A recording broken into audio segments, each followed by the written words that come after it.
Hello friends, welcome to my channel. আজকে আমি তোমাদের সামনে নিয়ে চলে এসেছি মাছের ডিমের বড়া রেসিপি, কিংবা তোমরা বলতে পারো মাছের ডিমের পাকোড়া রেসিপি।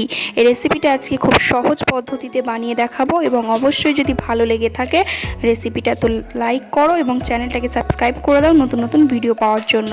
তো সম্পূর্ণ ভিডিওটা লাস্ট পর্যন্ত দেখো।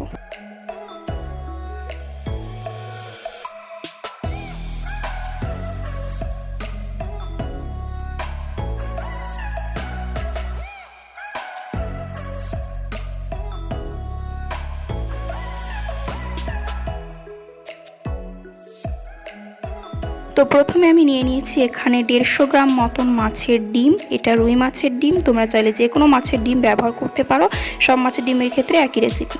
তো প্রথমে এর মধ্যে আমি দিয়ে দিয়েছি দুটো মিডিয়াম সাইজে পেঁয়াজকে পাতলা করে লম্বা করে কুচি করে রেখেছিলাম, এগুলো আমি এর মধ্যে দিয়ে দেবো স্বাদ মতন লবণ। লবণটা বেশি দিলে হবে না, অল্প প্রথমে দিয়ে দেখতে হবে। আর দিয়ে দেবো 2 থেকে 3টে কাঁচা লঙ্কা কুচি। এবার এর মধ্যে দিয়ে দেব হাফ চামচ পেঁয়াজ বাটা, আর দিয়ে দেব হাফ চামচ আদা এবং রসুন বাটা, দেব হাফ চামচ হলুদ গুঁড়ো। ওই চামচেরই 5 চামচ মতন আমি নিয়ে নিচ্ছি এখানে বেসন। এই বেসনটা আমি এর মধ্যে দিয়ে দেব। সবগুলো উপকরণকে ভালোভাবে আমি মাখিয়ে নিব। মাখানো হয়ে গেলে এরকম একটু হয়ে যাবে।